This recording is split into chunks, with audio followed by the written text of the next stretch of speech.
Anakin is here, she and her husband. She and her husband, he was our ambassador in Germany for many years. And she's a board member at USO, and we're delighted they came. We also have Jonathan and Deborah Flora and Jay Hoffman. Please, up there they are.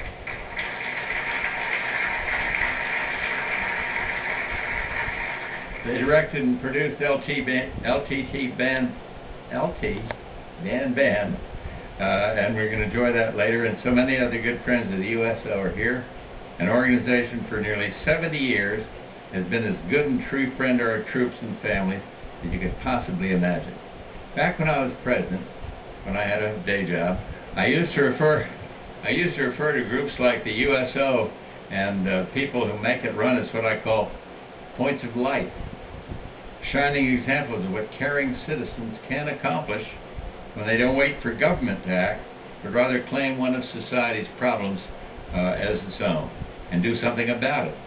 Today, well over 1 million U.S. military personnel are supported by the USO in so many different ways, from coordinating celebrity entertainment to having airport lounges and centers where the men and women in uniform can have a touch of home, to sponsoring cross-cultural events that promote goodwill between the troops and the host nation, to offering free internet access in many USO centers to assist in communication with loved ones.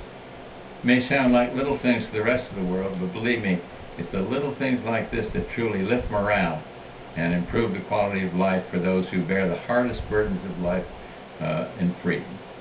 My dad, as Roman mentioned, was Prescott Bush way back in 1942, headed the national fundraising drive for the USO. He took over from John D. Rockefeller, how about that for dropping a name, and he traveled the country raising funds for this great organization. Just a year or so later, his son would benefit from his work because as a young Navy pilot, I did go by the USO, so it was a wonderful thing to do, and I had opportunity to see the consumer, you might say, enjoy the benefits of USO way back then. And today, as we stand at the dawn of this new and more hopeful century, the men and women of the United States Armed Forces remain the last best hope of mankind to secure a new age of freedom. To assist them in this dangerous work, Friends of Freedom everywhere take comfort from the USO that will be there right behind them every step of the way. It's been said that patriotism is not the frenzied outburst of emotion, but the quiet, steady dedication of a lifetime. We proudly salute the patriots of the USO for their enduring commitment to freedom, pledge our continuing support and friendship, and most importantly, offer our heartfelt gratitude for your inspiring service. And now it's my distinct pleasure to introduce our panelists who will lead our conversations about the USO. First, film and where's Gary? Film and TV star Gary Sinise.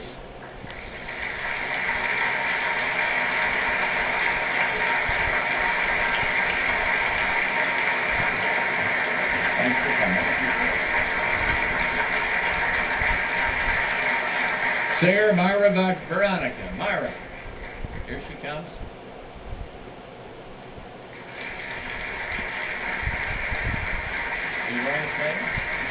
Okay.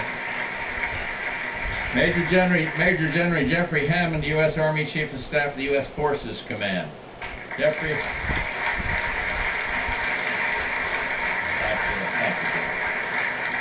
And Sloan Gibson, the 22nd President and CEO of the USO.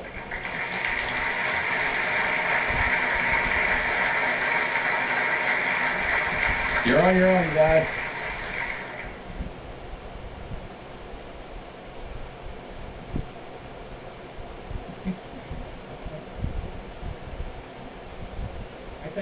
I think I'm first on deck here. Thank you, Mr. President. It's a treat to be here, especially the chance to see Gary and Myra. You know, for many of you, that's what you think of when you think of the USO, when you hear that name. And it's still a very, very important part of what we do. Some 500 performances and events around the world every single year. Troops love our celebrity entertainers, and these are just two of the many hundreds that go out each year to entertain our troops and their families. The President mentioned our centers. Nearly 150 now. Some of them are in airports, but there are centers in Afghanistan, in Iraq, in Kuwait, Korea, near the DMZ, in Japan and Europe. They're an important part of what we do. But the USO has changed. Today's USO is not my father's USO. It's changed because the needs of our troops and their families have changed. Think about it. 10 years ago, we didn't have men and women serving in small forward operating bases in Afghanistan and Iraq, serving in harm's way. That's probably a really important call. 10 years ago, we didn't have men and women serving in harm's way in Iraq and Afghanistan in small forward operating bases. So we've developed programs that we're able to reach all the way to the forward operating base. One program called USO To Go, where pallet loads of the stuff that troops most want show up right there at the forward operating base. And we haven't quit innovating there. As the situation in Afghanistan changes, we're now working on a much smaller, very specially designed care package just for what we call the trigger pullers, the men and women that are serving in the smallest combat outpost in Afghanistan, where they have virtually nothing else. We're also working on a man-portable internet cafe and communication station. 25 pounds it can strap on the back, and even a platoon-sized element will be able to reach home